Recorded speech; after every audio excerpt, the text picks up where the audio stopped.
let's say you are in the middle of winter or leading up to winter, but the daytime temperatures are already in the 50s and it's really starting to cool off and your bees need feed. Now if you've got a deep box full of bees and you've got 40-50 pounds of stored honey in the box above them, they don't need food.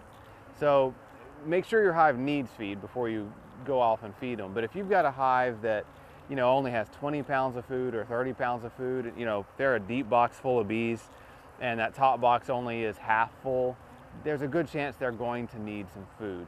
And it's better going into winter to err on the side of caution and give them a little bit too much food than not enough. Because going into winter, starvation is a very real problem. And so I err on the side of a little too much food this time of year. I'm not very worried about them backfilling the brood nest or becoming honey bound, just because they're not going to be rearing brood anyway this time of year.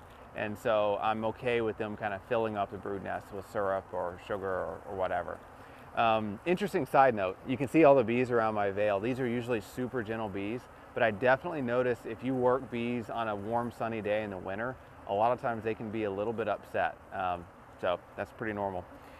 So the problem is if you're trying to feed bees once daytime temperatures are in the 40s or 50s, they're just not going to go into a division board feeder or an entrance feeder and drink the syrup. They only are going to consume food that is essentially right on top of them because they're not breaking that cluster and going and getting syrup. So if you feed them, it's got to be right on top of them for the winter months. So there's a number of things you can do. So remove the lid. You can leave your inner cover on, and you can get an empty deep box and you can put it right on top like that. And then you can get your Boardman feeder, your Boardman entrance feeder, fill it full of syrup and just set it down in that hive right next to the hole in the inner cover. So you can see what I've done right there. Now, if this top box is full of bees, the bees will come up out of this inner cover, drink that syrup, and go right back down in. They don't have to travel far. If your bees are all in the bottom box, they're not going to come all the way up and eat that. And so you'll need to pick a different option. My preference, rather than leaving the inner cover on, is actually removing the inner cover. And you can see the top of this top box is full of bees. So I'm going to give them some smoke. You can put this Boardman feeder right on top of the top bars, or you can get 2 or 3 of these Boardman feeders and put them right on top of the top bars. Put your empty deep box back up on top, and then you put your lid on top of all of that. And so that gives your bees just a direct source of food with that top feeder, or that, well, we've made it into a top feeder, but this Boardman feeder. This works. I'm not a huge fan of it just because, well, a couple of reasons. One is the bees still have to travel up inside here and drink the syrup. It's hard for them to suck it out. So it works, but it's not my favorite option. Another option is the Ziploc bag method.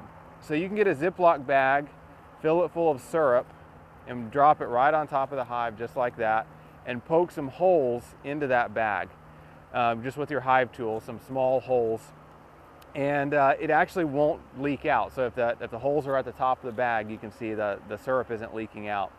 And the bees will climb up on top of that Ziploc bag and drink the syrup out as they need it.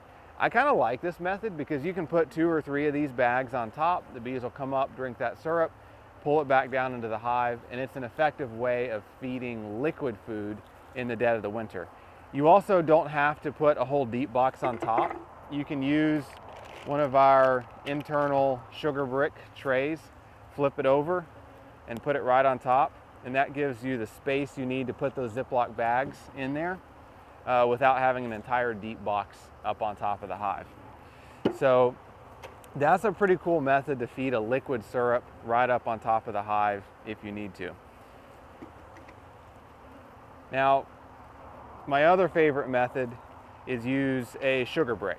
So you guys have all seen and heard of Stan's soft sugar brick that we manufacture and make. And so these sugar bricks are fantastic.